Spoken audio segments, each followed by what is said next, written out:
The storm had raged through the alien sky for hours. The planet's thin clouds flashed with soft blue lightning, rolling across mountains made of glass-like stone. Captain Ethan Cole stood near the broken window of the wrecked shuttle, his suit lights flickering in the dust. Every breath he took sounded heavy inside his helmet. His ship, Aurora's Hope, had crash-landed after a strange energy burst from orbit. He was alive, but scattered signals told him not everyone was. He took a slow breath, steadying his nerves. The emergency beacon blinked weakly. The air outside was thin, almost unbreathable for a human. He tightened the oxygen seals and stepped out into the dim morning. The twin suns were still rising beyond the ridge, painting the clouds with a dull orange glow. Around him lay the remains of the shuttle, twisted metal, scattered supplies, and black marks where the engines had burned the sand. He moved carefully, calling into his headset. "Lieutenant Haro, do you copy?" "Anyone," only static replied. The storm had cut communications. He sighed, then switched to thermal vision. Several heat signatures glowed faintly across the dunes. Some were fading fast. Ethan walked toward the nearest one, boots crunching on sharp crystals that cracked under his weight. As he climbed over a slope, he froze. A figure lay in the sand, not human. Her skin shimmered faintly, like pearl under moonlight. Her hair was long and pale, spread around her like silver threads. She wore a torn, metallic suit that didn't look like anything built by Earth hands. For a moment, Ethan thought she was dead. Then the scanner on his wrist blinked, faint life signs. He knelt beside her. The air around her shimmered with a strange blue haze, almost like heat distortion. "Hey," he whispered through the cum. "Can you hear me?" No answer. Her lips were pale, her chest still. He gently pressed 2 fingers to her neck. A weak pulse, slowing fast. He looked around. No one else was nearby. It was just him, a broken ship, and this dying alien woman. Ethan hesitated. His training told him to wait for command or med team backup. But deep inside, something human and simple pushed him forward. She's alive. Help her. He tapped the oxygen valve on his suit, adjusted the mask, and lifted her head slightly. Her skin was cool to the touch, smooth like stone washed by rain. He pulled out the emergency medical kit from his belt. Inside were basic first aid tools, a respirator patch, and a translator. "Come on, stay with me," he said quietly, working quickly. "You're not dying here." The medical scanner couldn't identify her species. The readings flashed uncertain symbols, unable to classify her lungs or heart structure. There was no time to figure it out. Her chest barely moved. He had one option left, manual artificial respiration. He removed his glove, checked for airflow again, and pressed gently near what he thought was her sternum. No response. The translator glowed, repeating faint beeps. Her biological rhythm was almost gone. Ethan leaned close, his breath slow and focused. "If this works," he murmured, "it's going to be a miracle." He began the procedure, sealing his mask to hers, pushing air into her lungs. The suit sensors beeped uncertainly, trying to read the changes. He pulled back, pressed her chest twice, then repeated the motion. The wind howled around them, blowing dust over their faces. After a long minute, nothing happened. His chest ached from breathing so hard, but he refused to stop. "Come on," he said again. "Don't give up." On the 3rd attempt, her body jerked slightly. The scanner beeped once, then again faster. He froze, watching as her chest rose on its own. A faint gasp escaped her lips, soft and weak, but real. Ethan exhaled, relief flooding his chest. "That's it," he whispered. "That's it. Stay with me." Her eyes fluttered open. They were silver, not metallic, but deep, almost like a night sky full of reflected light. She blinked, looking confused, frightened. Her lips moved, forming sounds he couldn't understand. The translator activated automatically, capturing her voice. A faint digital echo spoke through his earpiece. "E." Then he froze. "What did you say?" She blinked again, whispering the name once more. His name. Ethan's heart raced. "You know me?" he asked, but she didn't reply. Her gaze shifted upward to the twin suns climbing higher in the sky, then back to him. She reached out weakly, touching the emblem on his chest, the small silver star that marked him as a rescue medic. A faint smile touched her lips before her eyes closed again. Ethan quickly checked her pulse, still weak, but steady now. He sealed a respirator patch over her nose and mouth to help regulate oxygen flow. The medkit sensors confirmed stabilization. He sat back on the sand, breathing hard, trying to process what just happened. She had spoken his name. She shouldn't have known it. They had never met. Humans had never officially contacted any species that matched her appearance. He looked up at the strange sky. The second sun was fully visible now, bathing the world in pale gold light. The storm was moving away, but static still filled the air. Ethan opened the comm again. Command, this is Captain Cole. I have a non-human survivor. Repeat, non-human. Female. Unknown species. Vital signs returning. Request immediate medical evac. Static answered him again. He sighed, then stood and looked toward the horizon. The crash site extended for miles, scattered with debris and faint smoke. Somewhere in that wreckage were his crew. Maybe alive, maybe not. But this one life he could save, and that was enough for now. He lifted the alien girl gently into his arms. She was light, almost weightless. The faint shimmer around her skin pulsed softly, as if responding to his heartbeat, as he carried her back toward the main wreck. A thought echoed in his mind. How did she know my name? Inside the shuttle's ruined cargo bay, he set her down on a makeshift cot made from crash blankets. The air filters hummed softly. He rechecked her vitals and then adjusted the heating unit near her side. Hours passed slowly. The storm finally cleared. Faint sunlight streamed through the cracks in the hull, giving the room a warm glow. Ethan sat beside her, recording his notes. Unknown female recovered near Sector 3, he said into the log device. Performed emergency respiration. Signs of recovery. Unknown respiratory structure, possibly adaptive to human oxygen. Translator reacted to her voice. She spoke my name. I have no explanation. He paused, then looked at her again. She lay perfectly still, her breathing now calm. The glow on her skin faded to a soft, natural tone. Her fingers twitched slightly, like she was dreaming. He found himself wondering what her world had been like before whatever disaster brought her here. Her suit bore markings, delicate spirals and lines, etched like flowing water. They looked ceremonial, not military. A low hum came from the medkit as it analyzed her cellular readings. The display flickered with symbols he didn't recognize. Biological structure contains high adaptability, it said in a robotic tone. Estimated genome stability, 48%. Warning, reproductive system marked non-functional. Ethan frowned. Non-functional? She's infertile. Affirmative.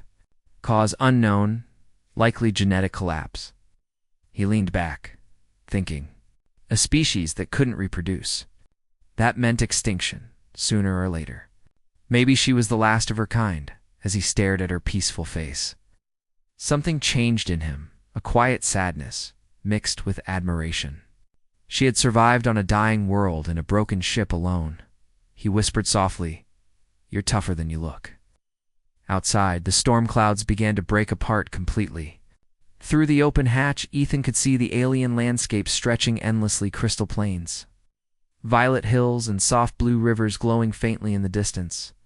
It was beautiful and silent, untouched by any human step. He walked to the hatch and took a deep breath of filtered air. The ship's beacon flickered again, trying to reach any orbiting vessel. Still no signal. He would have to wait until the communications array recharged. As the hours passed, Ethan worked to secure the ship. He gathered food packs, fixed broken wiring, and checked the oxygen tanks. But his thoughts kept returning to the alien girl. When he returned to check on her again, her eyes were open, calm now, not frightened. She watched him silently. The translator picked up her voice again, soft and melodic. "Where am I?" Ethan smiled faintly. "You're safe. You're on my ship. We crashed, but we're alive." She looked around the small cabin, her gaze curious and uncertain.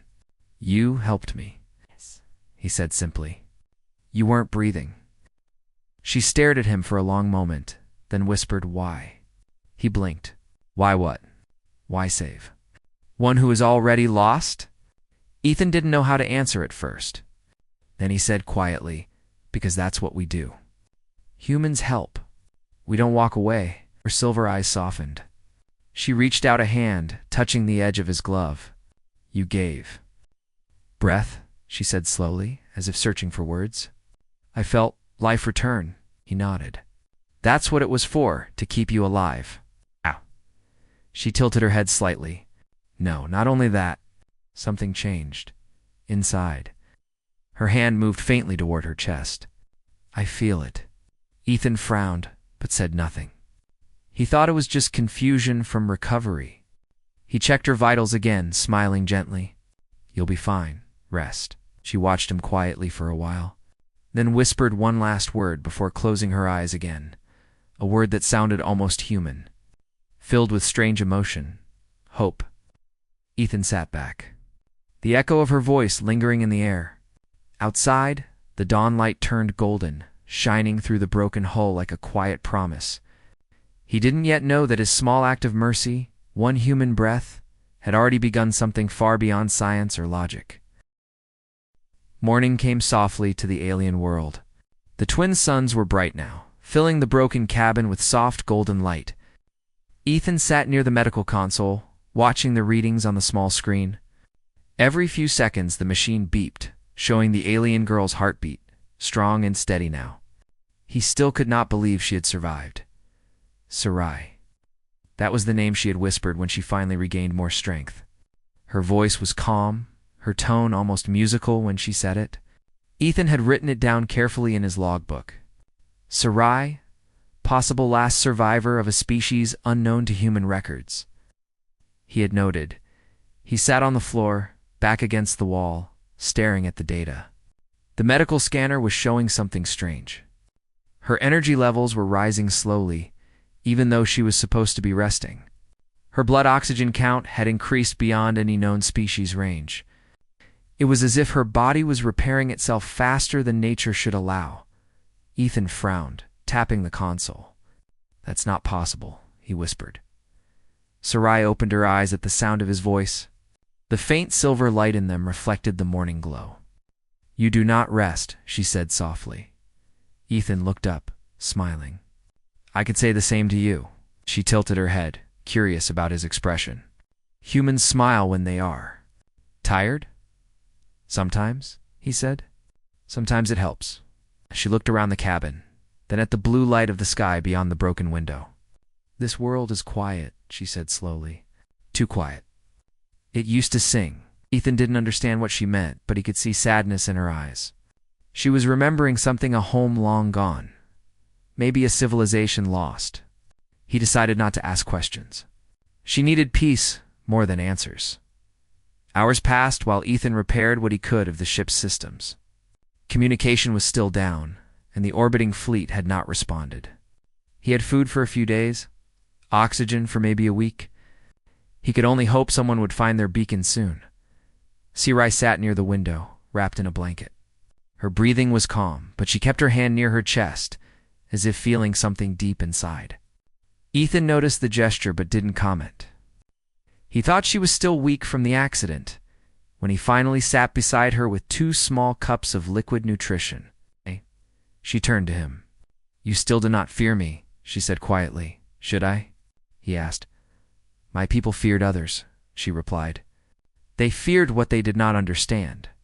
When they lost their power to create life, they thought the universe had judged them." Ethan looked at her carefully. "You said your people couldn't have children anymore?" She nodded slowly. "We called it the silence. Our stars grew cold. Our bodies stopped answering the call of creation. We became shadows of what we were. That is why I was alone when your ship fell from the sky." Her words were soft, but full of weight. Ethan didn't know what to say. He had studied hundreds of species across the colonies, but never one that had faced extinction like that. "I'm sorry," he said finally. "No one deserves that." Sarai looked at him with a faint smile. Yet you gave breath to one who was already gone. Ethan's cheeks warmed a little. I did what anyone would do. She shook her head gently. No, many would watch. Few would give. For a moment, silence filled the cabin. Only the hum of the machines and the distant whisper of wind outside broke the stillness. Later that day, the scanner started to sound again, a high-pitched tone that made Ethan jump. He hurried to check the screen. The display flashed red for a second, then shifted to green. It was reading a second energy pulse, one that wasn't there before. What? He whispered, pressing buttons to rescan. That can't be right. Sarai turned her head. What is it? He hesitated. I'm getting a second life signal. She looked confused. Another survivor? He shook his head. No. It's inside this cabin. Her gaze followed his, then slowly lowered to her own body. Her expression changed. Confusion, then calm, then something deeper. Inside me, she said softly. Ethan stared at the screen. That's impossible. The scanner must be malfunctioning. But the signal was clear. A rhythmic pulse, faint but steady, coming from within Sarai. Ethan tried to explain. Maybe it's just a delayed reading. Maybe your biology is producing something the system reads. As she touched her stomach lightly, interrupting him. No, I feel it. He froze. Feel what? Life, she said in a whisper. Ethan's mind raced. It couldn't be. The medkit had clearly stated her reproductive system was inactive. He checked again, scanning carefully. The result came back the same. One human energy signature. One alien, and a third new pattern that contained traces of both. He sat down slowly, the air suddenly heavy. That's not possible, he repeated. It's just not. Sarai's expression softened, and tears filled her eyes. You gave me breath, and something answered it. In my world, we call that a gift of the universe. Ethan rubbed his forehead, unsure what to do. Sarai, you don't understand. Cross-species conception can't happen. The biology doesn't match. It violates every known rule of your science, she said gently. Not life's mystery. He fell silent. She wasn't arguing. She was simply speaking what she felt. Over the next 2 days, Sarai's condition continued to change. Her energy readings stabilized, her strength returned faster than before, and the second life signal grew stronger. Ethan kept recording data, his logical mind searching for explanations. But deep down, a small part of him started to believe her. He spent hours watching her sleep. The faint silver glow on her skin had turned softer, warmer, like sunlight through water. When she spoke, her voice carried a strange calmness that filled the room. One evening, as the sun set behind the crystal hills, Sarai looked at him and said, You fear this change. He nodded slowly. I fear what I can't explain. She smiled faintly. Yet you saved what you did not understand. Couldn't argue with that. Do you think, she continued softly, your people would call this wrong? Ethan hesitated. They would call it impossible. And when humans face the impossible, they either destroy it or worship it. Sarai's eyes shone with quiet sadness. And you? Which will you choose? Ethan looked away toward the window. I'll choose to protect it, he said finally. By the 4th day, Sarai began to feel small bursts of warmth through her body. She described it like stars waking inside. Ethan listened carefully, taking readings but saying little.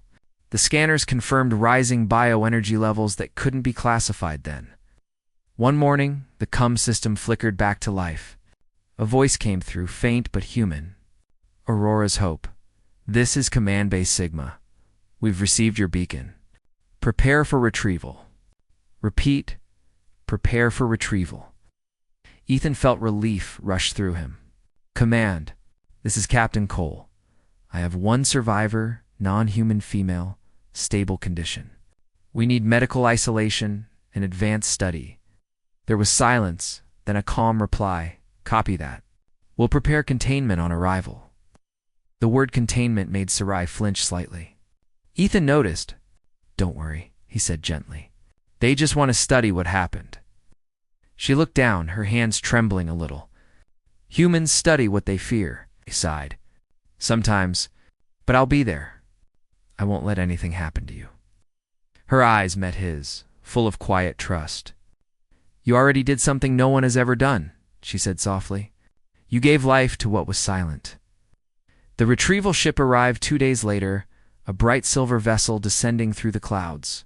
Its thrusters shook the sand around the wreck. Ethan helped Sirai stand. She was weak again, but her eyes held peace. The human officers stepped out wearing sterilized suits. They greeted Ethan formally, then scanned Sirai with cautious eyes. One whispered, "She's the first of her kind we've ever found alive." Ethan nodded. "Treat her like any other life form with respect." They escorted both of them aboard. Inside the clean white halls, the hum of technology felt cold compared to the warmth of the broken shuttle. Sirai stayed close to Ethan, her gaze calm but distant.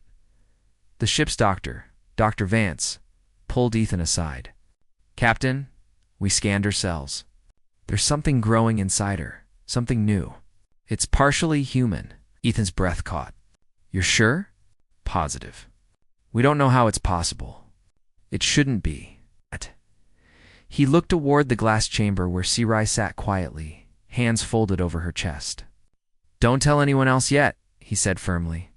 "Not until we understand," the doctor frowned. "This could change everything we know about biology," Ethan nodded. "Or it could destroy her if people panic." That night, as the ship drifted through the stars toward Earth, Ethan visited Sirai's chamber. She smiled faintly when she saw him. "The stars are loud here," she said softly. He looked at her curiously. "Loud? They sing of fear and hope mixed together," she explained. "I can hear them again." He sat down beside the glass. "The doctors ran tests. They know something's happening." She nodded. "I feel it too. The small rhythm inside me grows stronger each day." Ethan hesitated, his voice low. "Sirai, if this child, or whatever it is, really carries part of me, it could unite two species. But people won't understand, and we will teach them," she said simply. "You once said humans help. You will help again." Her certainty both comforted and frightened him. He asked softly, "Are you afraid?" She looked at him for a long moment, then shook her head. "No. For the first time in centuries, my kind will not fade." "You gave the silence a voice again." Ethan swallowed hard, his chest tight with emotion. "I didn't mean to. I just wanted to save a life." "You did," she said. "More than one." Earth orbit shimmered against the endless black of space. The human retrieval ship, Artemis Vanguard, hovered above the planet like a silent guardian. Inside, the corridors gleamed with sterile white panels and humming machinery. Captain Ethan Cole walked briskly toward the central command deck, his mind heavy with worry. Sirai was nearby, seated quietly in her medical chamber, watching the stars drift past the windows. The child within her moved faintly, just enough to make her hands rise protectively. Ethan had kept it a secret from the crew, from everyone except Dr. Vance. The doctor was the only one who understood the delicate balance of what was happening.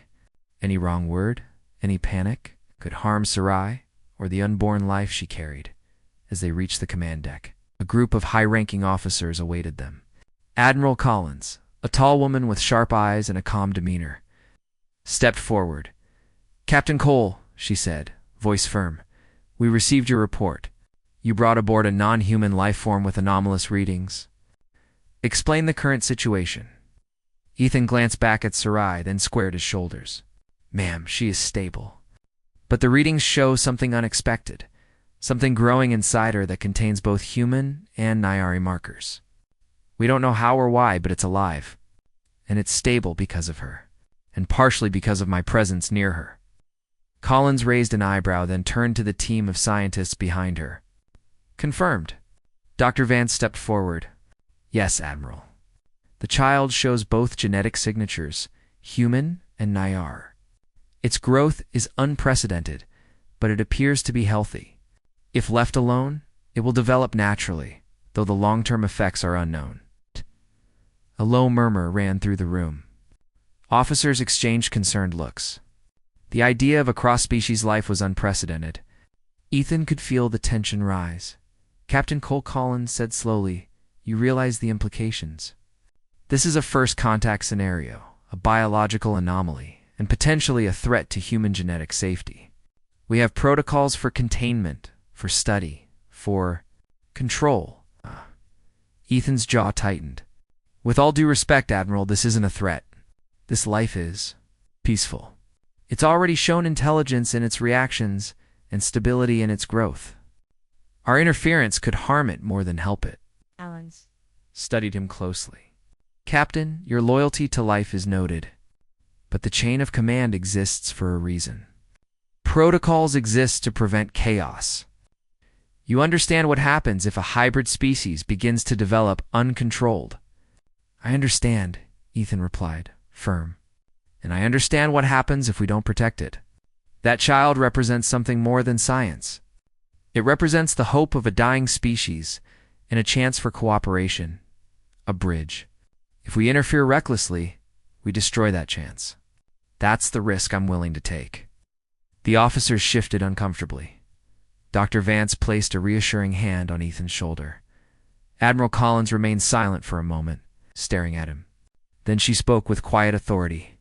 Captain Cole, you have broken standard protocol by bringing her aboard without full approval. Your actions, though heroic, have placed this mission in a precarious situation. However, she paused, her eyes sweeping the deck. There is evidence that the life form is stable and the child's development is progressing in a controlled manner. We will allow temporary custody and observation, but under strict conditions. You will remain near her. No unauthorized contact. You understand? Ethan nodded. Understood, Admiral. Once the meeting ended, Ethan returned to Sarai's chamber. She looked at him with soft silver eyes. They do not understand, she said quietly. I know, Ethan said, sitting beside her. And that's why I need to be near you. To keep you safe? To keep the child safe? She reached out, her hand brushing his. You saved me once. Can you save what grows inside me now? He looked into her eyes. Whatever it takes. Her lips curved into a small smile, and for the first time, Ethan felt the weight of hope more than fear. Over the next few days, the Artemis Vanguard settled into orbit. Preparing for the medical observation and research that awaited them, the crew was careful around Sarai. Most avoided her, unsure how to behave. She didn't mind. Her focus was on the child, a tiny life moving in rhythm with her heartbeat. Yet far more than just a heartbeat, Ethan spent hours beside her, watching over her vitals, reading her thoughts from subtle expressions, and speaking softly to her. She listened quietly, sometimes responding with a word, sometimes with silence. Their connection grew not just as caretaker and patient, but as partners in protecting something sacred. Then one night, Sarai awoke suddenly, her hands clutching her stomach. Ethan, she whispered, voice tight. It moves. Faster. Stronger. He leaned closer, placing a hand gently over hers. That's good, he said, careful to sound calm. That means it's healthy. Steady now. She shook her head slightly. It is not just movement it feels. Aware, conscious. Ethan blinked. You mean, it knows we are here? She nodded. It reacts to you. It stops when you are calm. It moves when you are tense. He swallowed. This was beyond any science he had learned. Then it recognizes us. Somehow? Yes, she said softly, and it chooses peace. The next day, the scientists began tests under strict supervision. Machines scanned Sarai, and the child constantly monitoring energy levels, heartbeat patterns, and cellular growth. Ethan stood nearby, careful to observe but not interfere. Dr. Vance approached him quietly. Captain, the child's development is beyond any hybrid we've studied. Its genome combines human and Nayari traits perfectly, creating stability where instability should exist. This is unprecedented. Ethan nodded slowly. I know, I've felt it. From the moment I gave her breath, Dr. Vance frowned. It also responds to your biological presence. Even minimal proximity affects growth rates. We have no explanation, but any separation could risk the child's development. Ethan's jaw tightened. Then I will stay. No one will separate us. Vance looked at him solemnly. Captain, you understand the political and scientific implications. Earth Command will demand answers. They will want control. I understand, Ethan said quietly, and I will protect her. Whatever it takes. By the 5th day, tensions aboard the ship grew. Some officers whispered about the risks. They feared contamination, unknown genetics, and the power of something beyond their understanding. Others admired Ethan's courage silently, but stayed cautious. One officer, Lieutenant Ramos, finally approached him. Captain, with all respect, this child. It could change everything. Human society. Nyari society. The universe may never be the same. Are you prepared for that responsibility? Ethan didn't flinch. It's not about responsibility. It's about doing what is right. This child is life. Life is always worth protecting. No protocol, no politics, no fear can change that. Ramos hesitated, then nodded slowly. I hope you're right, sir. Sarai remained quiet through the growing tension, sensing the unease around her. She relied on Ethan's presence, feeling the strength and calm he radiated. One evening, as the sun set behind the Earth's curve, she spoke softly. Ethan, she said, I feel it more now. The child knows us. I can feel it think. Ethan looked at her, concerned. Think, are you sure? Yes, she said. Not like humans think, not like Nyari think.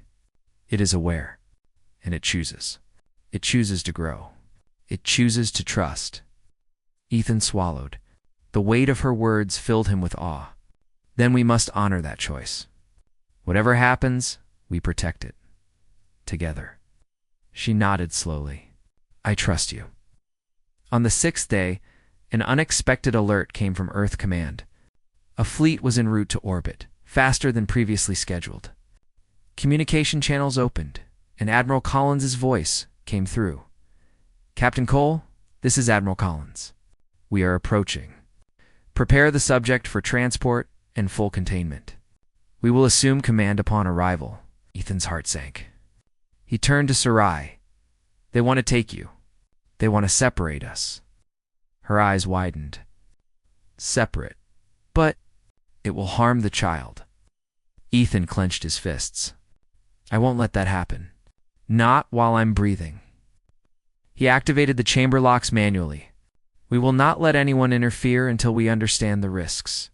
This child. It is too important to endanger with fear or ignorance. As the Earth fleet entered orbit, the Artemis Vanguard drifted silently. Lights dimmed to avoid detection. Ethan stayed beside Sarai, holding her hand gently. We must remain calm, he whispered. The child will sense fear. We cannot let it feel danger. Sarai nodded, placing her free hand over his. I am not afraid, Ethan, the child. It feels our courage. It will guide us. Ethan smiled faintly. Then we follow its lead. Hours later, the Earth-boarding team attempted to make contact. Drones scanned the ship, sensors gliding over the hull. Ethan and Sarai remained inside the chamber, motionless, waiting. The child's presence pulsed softly beneath her hand. A steady rhythm that seemed to calm the ship. When a small hatch opened, the lead officer's voice came through the intercom. Captain Cole, open the chamber. You are ordered to comply. Ethan's eyes met Sarai's. Are you ready? She nodded. I trust you, and I trust it. With careful hands, Ethan held her close, whispering, Then let's show them life is stronger than fear. Together, they stepped toward the hatch, the soft pulse of new life guiding every step. In that moment, it was not just humans or Nyari who would witness a miracle, it was the universe itself. The orbit around Earth was calm now, stars shining like distant guardians through the reinforced windows of the Artemis Vanguard. Inside, the ship was tense. The Earth retrieval team had been observing from outside, waiting for a signal that would allow them to board fully. But Captain Ethan Cole and Sarai had refused to release control until they were ready. Sarai lay in the medical chamber, hands gently resting over her stomach. The faint, rhythmic pulse of the child within was steady now, a soft, harmonious beat that filled the room with life. Ethan sat beside her, his own hand over hers, feeling the warmth and quiet strength emanating from her. You feel it too? Sarai asked softly. Ethan nodded. I do. Strong and steady. It's incredible, she smiled faintly. I've never felt anything like this. Not in my world. Not even before the silence came. He looked at her with admiration. You carried hope through everything. And now, it's alive inside you. Her silver eyes shimmered in the soft cabin lights, alive and aware. Hours passed as the stars wheeled above them. Ethan monitored the readings, ensuring every system was stable. The child's biosignals pulsed with energy that seemed to synchronize with Sarai's heartbeat and, strangely, with Ethan's own rhythm. Dr. Vance approached quietly. Captain, the hybrid's energy output is stable. No anomalies in oxygen or temperature. But there's something unusual. The child seems to respond to emotional signals. When Sarai and you are calm, readings are optimal. When stressed, minor fluctuations appear. Ethan nodded. We knew that already. I felt it. Dr. Vance looked uneasy. Captain, the implications are huge. This is more than just biology. This is a bridge between two species. Ethan smiled faintly. Then we protect it as it deserves. By the 4th day in orbit, Sarai began showing signs that the birth was near. Her body adjusted in ways unfamiliar to human medicine. Her skin glowed faintly under the cabin lights, and the pulse of life within became stronger, more defined. Ethan remained close, whispering softly, his voice steady and calm, knowing the child responded to his presence. You're strong, he said quietly. I promise, we will get through this together. Sarai looked at him, eyes filled with trust. I believe you. He held her hand, feeling the small, rhythmic pulses beneath his fingertips. It was more than life. It was intelligence, choice, and awareness. All wrapped in a tiny being not yet born.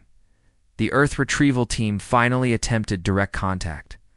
Drones hovered near the chamber's observation window, sensors scanning the energy readings. Admiral Collins's voice came faintly over the intercom. Captain Cole, you are ordered to release the subject. We are authorized for containment and observation. Ethan shook his head, keeping a firm grip on Sarai's hand. Not yet. The child is aware. Any interference could harm it. We will not release until it is ready to be born safely. Collins paused, her tone cautious. Captain, this is unprecedented. You understand the weight of this order. I understand, Ethan said firmly. And I also understand what is right. This life will be protected above protocol. Above fear. The silence that followed was filled with the quiet hum of the ship and the steady pulse of the child within. Sarai. Night fell over the orbiting vessel. Though the twin suns of Sarai's homeworld glimmered faintly in the distant stars, visible only as memories in her mind. The birth began without warning. Sarai's body pulsed gently at first, then more insistently. Ethan remained calm, speaking softly, steady. You're doing perfectly, he whispered. She gasped lightly. It's stronger now. I feel it. Moving, thinking. The room filled with a quiet glow. It was not light as humans knew it, but energy, gentle, life-filled, harmonious. The child responded to Ethan's presence as much as Sarai's own. Every time he spoke, every time he touched her hand, the rhythm strengthened, and Sarai's discomfort eased. Dr. Vance and the medics prepared in silence, following Ethan's lead. Every instrument was ready, but the priority was not medical intervention, it was guidance, support and calm. Hours passed. The pulse of life inside Sarai grew more pronounced, echoing softly like a quiet drum. Then, slowly, the birth began. There were no cries of pain, only gentle energy shifts that resonated through the room. Ethan held Sarai's hand, whispering encouragement, never leaving her side. Almost there, he said quietly. You're doing amazing. Almost there. Sarai's silver eyes focused on him, a mixture of trust, relief, and quiet awe. It is aware. I can feel it choosing, Ethan nodded. Then we follow its lead. Calm. steady. Trust. Finally, with a soft surge of light and a rhythmic pulse that resonated in the entire cabin, the child emerged. Not as a tiny cry, but as a gentle wave of energy, life, and presence. It was perfect, a mixture of human warmth and Nyari elegance, its body forming seamlessly with traits of both species. Sarai whispered, almost in disbelief, It is alive." Ethan smiled, tears in his eyes. Alive, strong, and it knows love. The child's tiny form reached up instinctively toward both Ethan and Sarai, as if recognizing the hands that protected it even before it could see. Its presence radiated calm, intelligence, and choice. Dr. Vance checked the readings. "Captain, this is beyond science. It's stable, intelligent, fully healthy. We have never observed anything like this." Ethan nodded. "Then it's exactly what it needed to be. Safe, protected, loved." Word of the hybrid child spread through the orbiting fleet quietly, carried by scientific channels. Instead of panic, observers reported something unexpected: calm, fascination, and a sense of awe. Even the human soldiers watching from the fleet felt their nerves settle. The child's energy, aware, peaceful, and intelligent, had a presence that encouraged trust and unity. Admiral Collins watched from the observation deck, her eyes wide. "Captain Cole, it's remarkable. Perhaps we have underestimated humanity's ability to act rightly, even under impossible circumstances." Ethan remained beside Sarai, his eyes on the child. It was never about humanity's ability to act. It's about choosing life, even when logic says not to. That's what matters. Sarai rested, her body recovering after the birth. The child lay beside her, small but radiant with calm energy. Its tiny hands moved with gentle intelligence, reaching toward both Ethan and Sarai. It was more than a child, it was a symbol. A living bridge between two species. "I feel it," Sarai whispered softly. "It recognizes both of us. And the hope we brought?" Ethan smiled, brushing a strand of silver hair from her face. "Then we honor that. We teach it, protect it, and show the universe what life can do when we choose care over fear." The hybrid child's pulse radiated warmth through the chamber. Observers outside the chamber noted the energy's effects, slight harmonics and sensors. A gentle rise in air quality, and a calm that seemed to quiet even the most anxious hearts.